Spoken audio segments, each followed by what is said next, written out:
Because you're going to be downloading weekly course material and importing it into your app, you're going to need to know how to get around your iPad.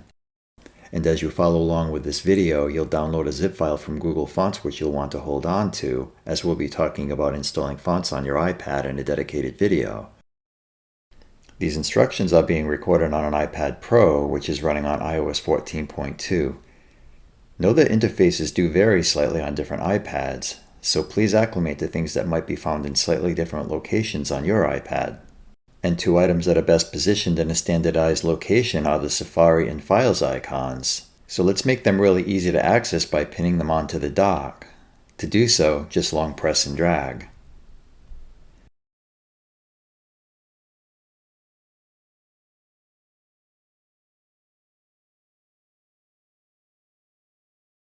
And this pinning setup assumes that Safari is the browser that you use on your iPad, which by default places files in the Downloads folder. And so if you use a different browser, please take note of that browser's particular download location and modify the setup you see here as needed. Having made our pins to the dock, let's bump up the easy access thing a notch by favoriting a couple of key folders, starting with this Downloads folder. Just long press the folder and then choose Favorite from the drop-down menu that appears. And as a result, you're going to see a Favorites section show up in your sidebar over here. And while I'm in here, I'm going to favorite a few more folders that I need to get into frequently.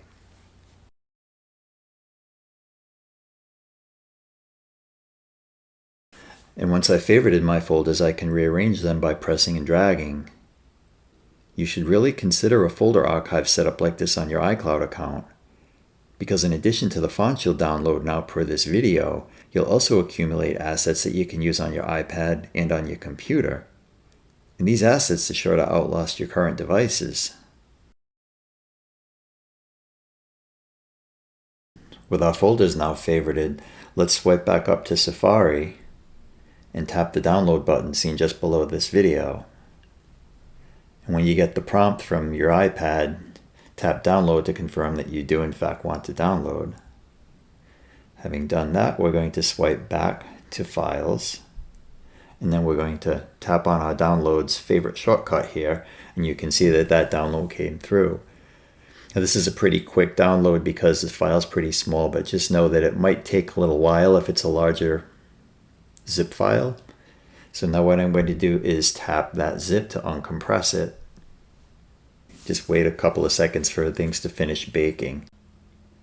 Having extracted our folder, take note of the zip folder's file size, which is only 2 megabytes. This rather small file doesn't take up too much storage space, but it's redundant and unnecessary. You are going to be unzipping much larger files in this class, and there's no reason to let these redundant files eat up your limited storage. So let's do a little housekeeping here and delete the zip file by long pressing, and then choosing Delete from the drop-down menu that appears.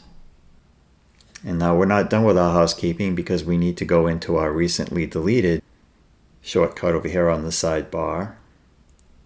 And you'll see that I've got a little bit of housekeeping to do in here. I've accumulated quite a bit of stuff. And so here, buried inside of this pile, here's the file I just deleted. It's appearing in alphabetical order, I imagine. So I can, again, delete by long pressing and pressing the Delete Now from the drop-down that appears. Or I can do a bulk deletion by choosing the Select menu item in the upper right-hand corner and then choosing all of these items.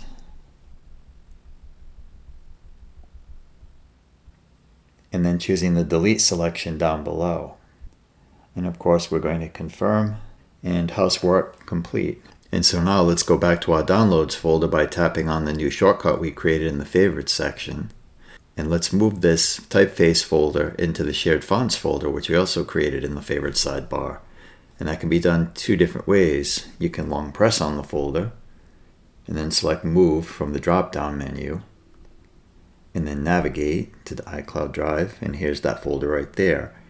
Now doing it this way, I would select the Move selection in the upper right-hand corner, but I'm going to tap off of this and do it the second, easier way, since we created shortcuts. I'm just going to press and drag the folder into the new Shared Fonts shortcut that we created, like so.